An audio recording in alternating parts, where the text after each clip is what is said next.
La próxima frontera de la humanidad no es el espacio, sino nosotros mismos. Gregory Stock. Desde el origen de la vida, el azar y la selección natural han diseñado el ADN de todos los seres que han pasado por nuestro planeta. Sin embargo, la humanidad está dando los primeros pasos para controlar su propio futuro evolutivo. En este capítulo de Redes, Gregory Stock, especialista en prever los desarrollos de la biotecnología, explica a Punset que estamos dando los primeros pasos para manipular nuestros genes, no solo para evitar las enfermedades, sino para mejorar nuestra especie.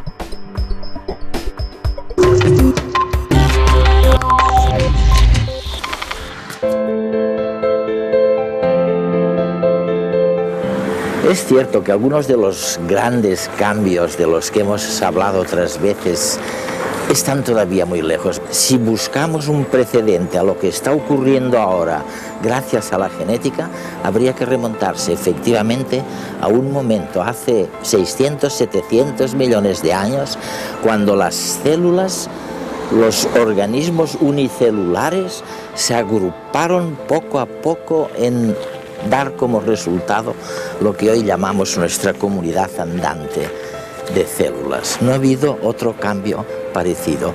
Y Gregory Stock, el científico Gregory Stock, es uno de los grandes paladines de esta transformación vital que estamos dirigiendo, que estamos perfilando nosotros mismos.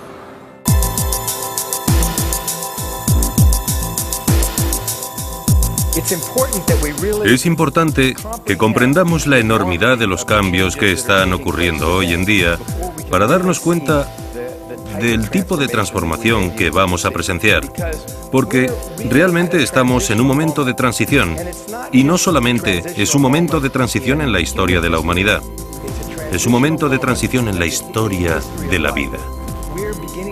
Estamos empezando a comprendernos a un nivel tan íntimo que empezamos a controlar los procesos de la vida y empezamos a controlar nuestro propio futuro evolutivo. Dices que estamos constante y conscientemente modificando y ajustando el proceso de nuestra vida, nuestro proceso de vida, y que esto solamente había sucedido una vez antes, hace millones de años. También dices que ahora deberíamos ser optimistas sobre lo que nos depara el futuro. A ver si logramos entender por qué. Creo que, en realidad, la evolución es un proceso vivo real que avanza sin cesar y que no solamente actúa en las especies y en la biología, sino que el propio proceso también evoluciona y avanza. Me parece que lo que está sucediendo ahora es que estamos en un momento de transición evolutiva, cuya importancia es equiparable a cuando las células se unieron para formar organismos multicelulares hace 600 millones de años, y surgieron todas las posibilidades que ahora nos rodean.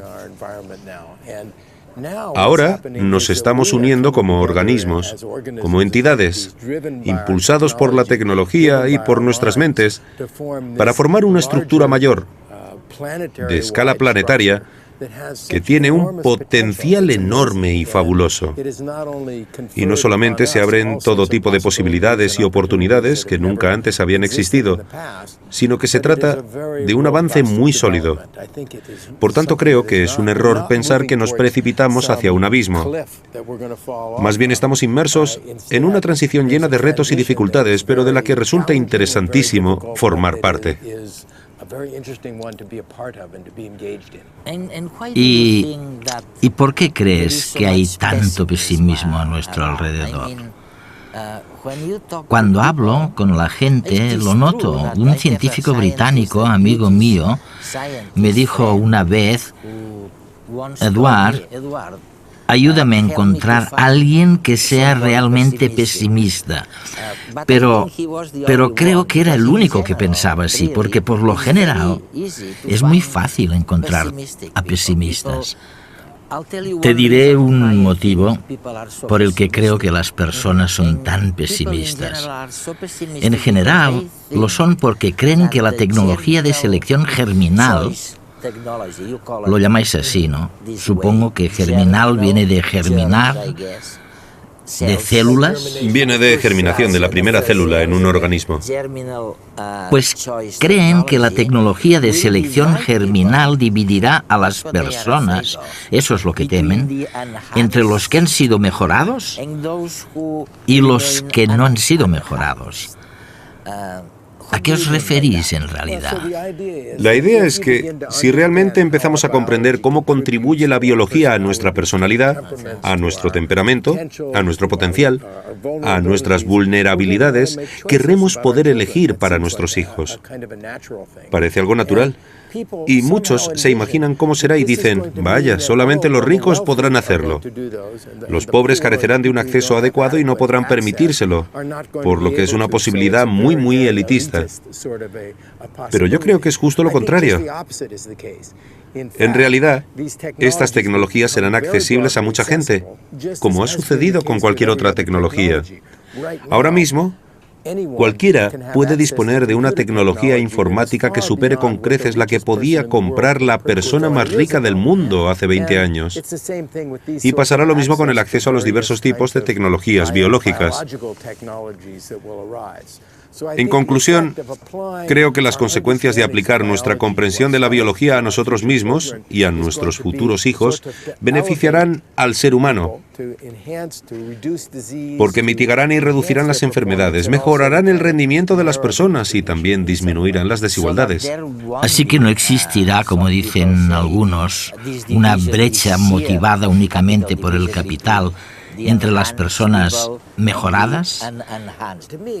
En mi opinión, no tendrá que ver con la renta, sino con la cultura, la religión y la política, porque habrá quien se cierre a lo que suceda tanto en el ámbito tecnológico como en los campos biológicos y médicos y pretenda aislarse, mientras que otros lo adoptarán sin más. Para mí, ahí estará la brecha, entre los que aprovechen las muchísimas posibilidades de la tecnología y los que no.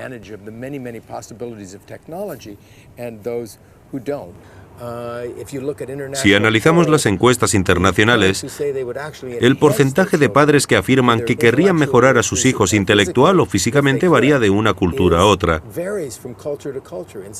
En algunas culturas, como la India o China, supera el 90%. En cambio, en otras culturas europeas con una fuerte tradición católica no llega al 30%. En todas las culturas cambia, pero ciertamente habrá quien empiece a probar este tipo de cosas.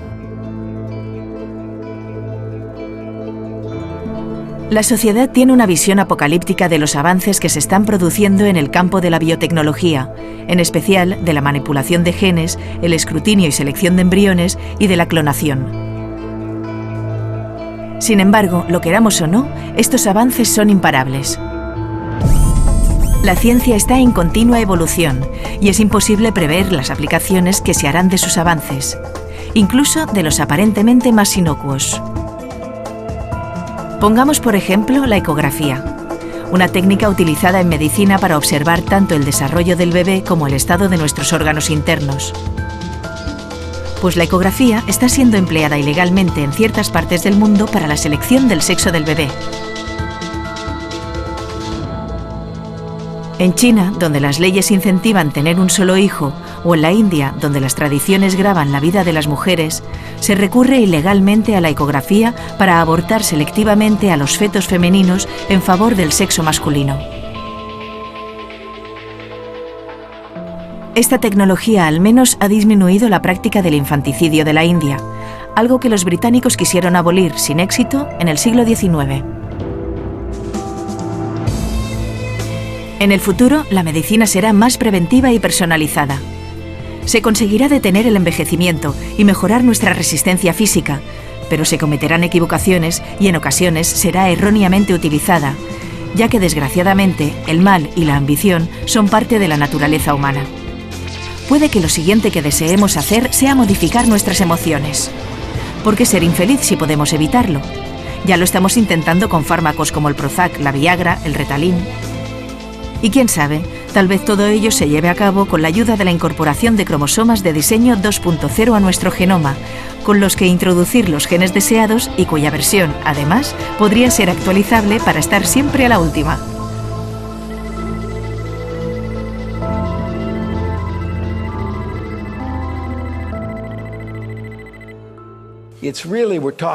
Hablamos de la transformación de la medicina en una ciencia de la información.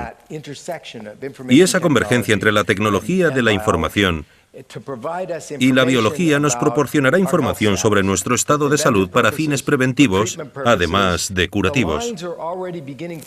Ya han empezado a desdibujarse las fronteras entre la prevención y el tratamiento, entre la terapia y la mejora, entre lo innato y lo adquirido. Y el proceso seguirá, se acelerará y se volverá más profundo. Está el anuncio sobre la creación de vida sintética que hizo Craig Venter hace apenas un año. Está también este hombre, Oscar Pistorius, que como veis tiene amputada la parte inferior de las dos piernas, pero puede correr 100 metros en menos de 11 segundos, algo que sospecho que a la mayoría nos costaría. Y también está Claudia Mitchell, que es capaz de hacer funcionar una prótesis simplemente pensando en lo que quiere hacer mediante unos nervios que le han reconectado en el pecho. Seguimos estando en una fase en la que los fármacos son lo más importante. Estoy pensando en un fármaco como Prozac para combatir la tristeza y conseguir un poco de optimismo. Pero vamos hacia una situación en la que otras cosas, además de los fármacos, como los genes o la manera de vivir, serán más importantes. Eso es lo que creo. Por ejemplo, un científico amigo mío siempre me dice: Eduard, es mejor un amigo que tomar un fármaco. Y se refiere a que si tienes un amigo que te sonría y te dé confianza, tal vez te esté dando algo que el Prozac no puede darte de ninguna de las maneras.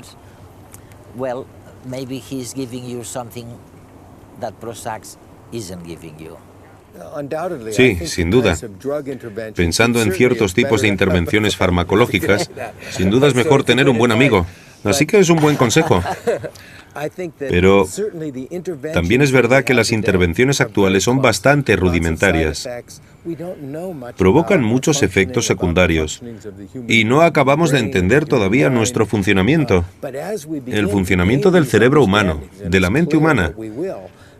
Pero conforme vayamos adquiriendo esos conocimientos, todo cambiará. Creo que lograremos crear cócteles de fármacos que recrearán ciertos estados emocionales deseables. Y eso sí que será un reto enorme. Ahora decimos que es mejor tener un amigo, pero ¿qué pasaría si pudiéramos tomar una pastillita que nos lo diera todo? Todas las sensaciones beneficiosas que nos da un amigo y fuera facilísima de tomar, sin las molestias de forjar una amistad o lo que sea. ¿Sería la gente capaz de resistirse a este tipo de cosas? De hecho, creo que probablemente será el mayor reto al que debamos enfrentarnos, saber cómo hacerlo de un modo responsable. Empezaremos a utilizar estas tecnologías para modificarnos y antes incluso de acabar el proceso no solo habremos revolucionado la medicina y la atención sanitaria, sino que eso cambiará grandes parcelas de la economía, cambiará nuestra manera de tener hijos, cambiará nuestra gestión de las emociones y probablemente cambiará la esperanza de vida del ser humano. Analicemos con cierto detalle algunas de las intervenciones en la trama biológica. Unas intervenciones que ahora son mínimas. Estoy pensando, por ejemplo, en la biología reproductiva, en cosas como la fecundación in vitro, que no supone más del 1% en Estados Unidos. Pero, ¿qué hay de la selección de embriones? Sí, cosas así. ¿O qué hay de la clonación? Muchos de estos temas han sido muy controvertidos y han dado lugar a debates encendidísimos. En mi opinión, Todos estos debates tienen que ver con lo desconocido. Has mencionado la fecundación in vitro. Y es cierto que el porcentaje de niños concebidos así es pequeño.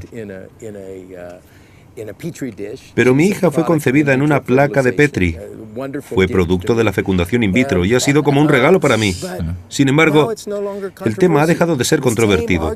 Los mismos argumentos que se esgrimieron contra la fecundación in vitro, que es algo ajeno, que supone el final del ser humano, este tipo de cosas, ahora se han trasladado en masa a otras cosas como la clonación, que no es más que la creación retardada de un gemelo idéntico. Y no hay que exagerar tanto. Creo que muy poca gente lo acabará haciendo. Sin embargo, nos inquieta profundamente porque representa el poder de la posibilidad. Pero no podemos seguir siendo tan infantiles. En algún momento deberemos percatarnos de que estamos pasando, la humanidad entera está pasando, a la edad adulta. Y básicamente tenemos mucho poder que deberemos usar con responsabilidad.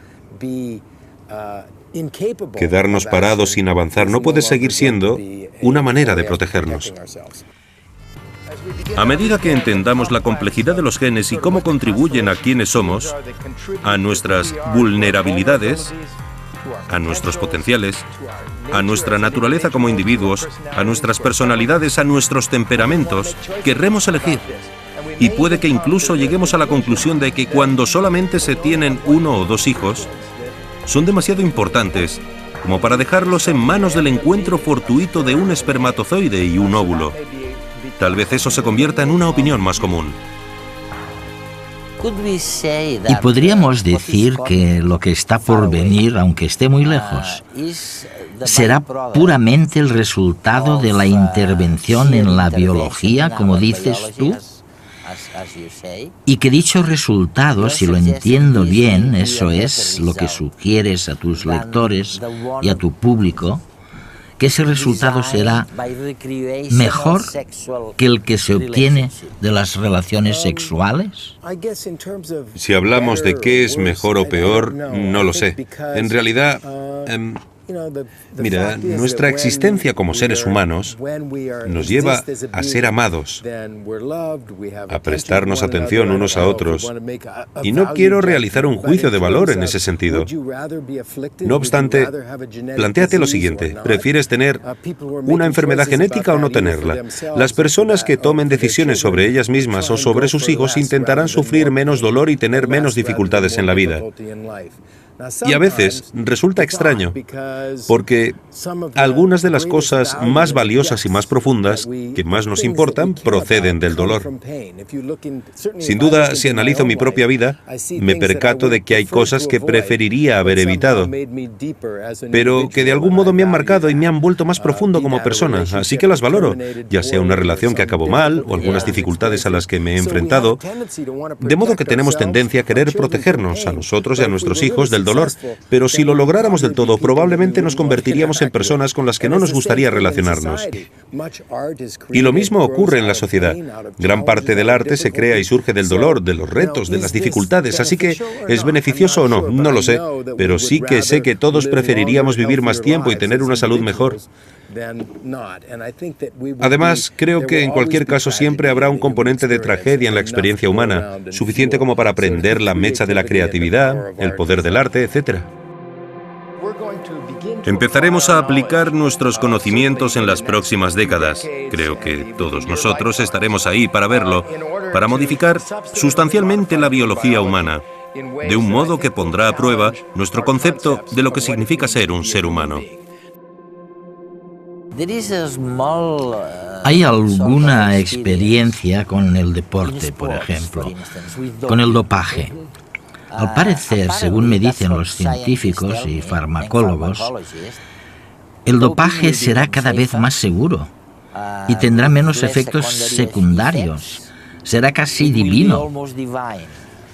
¿Recurrirá la gente más al dopaje entonces o menos? Es evidente que lo utilizarán. De hecho, ya lo hacen. La era de los atletas aficionados prácticamente ha terminado. Y la razón se esconde en los ingentes beneficios que se generan. Se mueve una fortuna en el deporte profesional ahora mismo. En el deporte hay un número reducido de personas a las que se puede obligar a hacerse pruebas siempre que queramos, contra las que se puede tomar todo tipo de medidas, como expulsarlos del deporte si vulneran las normas, como vemos en el ciclismo, por supuesto, de un modo rutinario. Pero ni siquiera así se puede detener el dopaje. Hay todo tipo de triquiñuelas.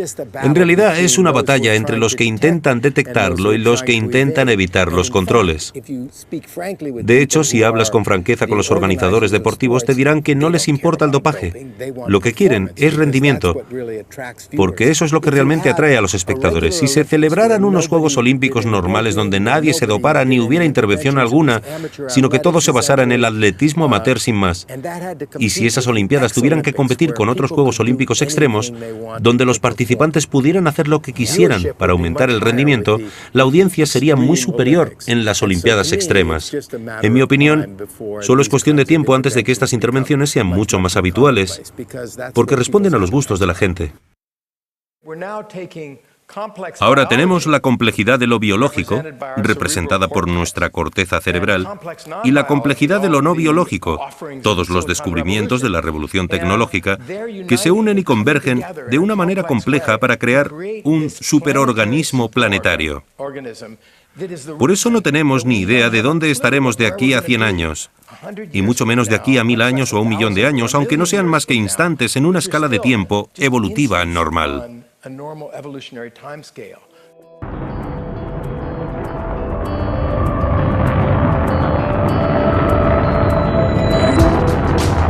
En nuestro afán por expandirnos, los humanos estamos superando nuestros límites.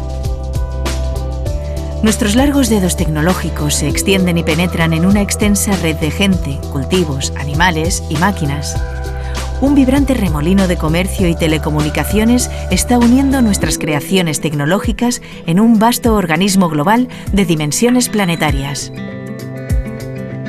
Esto supone un salto cualitativo, cuyo único precedente en la naturaleza puede que sea el agrupamiento celular que tuvo lugar hace 700 millones de años, cuando aparecieron los primeros seres pluricelulares. Es decir, al igual que las células se reorganizaron entre sí para crear un nuevo organismo con entidad propia, gracias a la ciencia y la tecnología, los humanos estamos creando una entidad global de propiedades especiales. Y todo ello lo hemos conseguido porque somos más sociales que cualquier otro animal y poseemos un cerebro mucho más desarrollado. Nuestros ancestros comenzaron a derribar las barreras del conocimiento una vez aprendimos a escribir, algo que aceleró el cambio y estimuló sin medida nuestro cerebro. En la actualidad, los ordenadores, con su poder de manipular electrónicamente, reordenar y registrar patrones en el creciente cuerpo de información de que disponemos, están acelerando las posibilidades de cambio exponencialmente. Un proceso que ocurre ahora casi tan fácilmente fuera de nosotros en los ordenadores como dentro de nuestros cerebros.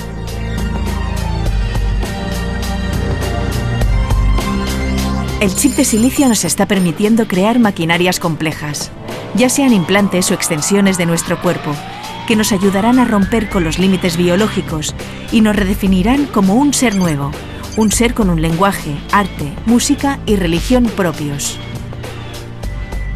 Cuando el sustrato biológico sea sustituido por el silicio y tomemos el control de nuestra evolución, cuando el cyborg sea una realidad y los ordenadores nos trasciendan, tal vez seamos los últimos humanos de una raza en extinción.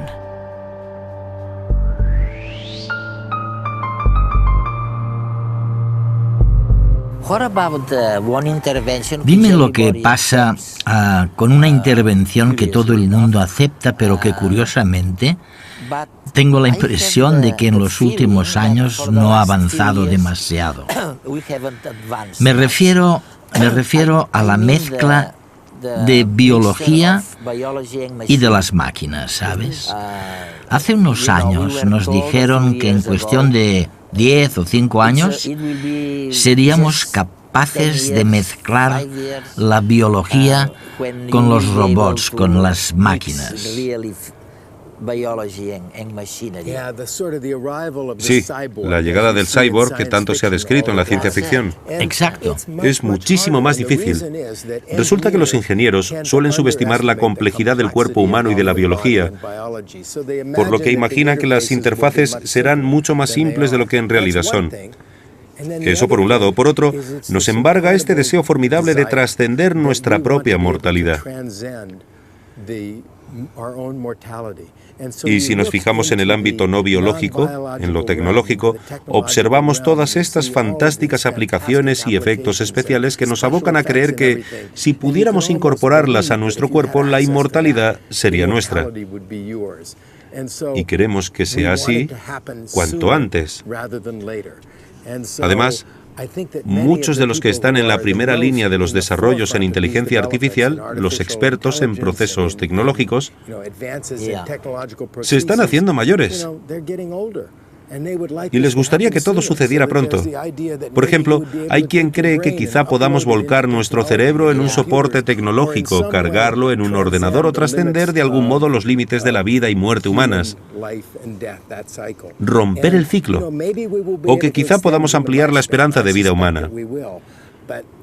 Sospecho que esto último será así, pero también sospecho que yo ya no llegaré a tiempo. Quizá mi hija sí. Seguramente ella logrará cumplir más de 100 años, pero dudo que yo pueda. Irónicamente, yo que contemplo todas estas posibilidades, que soy un apasionado de la tecnología y de lo que puede aportarnos, probablemente formaré parte de una de las últimas generaciones que no experimente esos beneficios. En cualquier caso, me parece que el calendario poco realista de las predicciones del futuro se debe a eso. Yo creo que en el futuro seremos muy proactivos con nuestra salud. Nos involucraremos y adelantaremos al desarrollo de la enfermedad, en lugar de simplemente reaccionar cuando sucede algo malo, porque tendremos señales de advertencia mucho antes.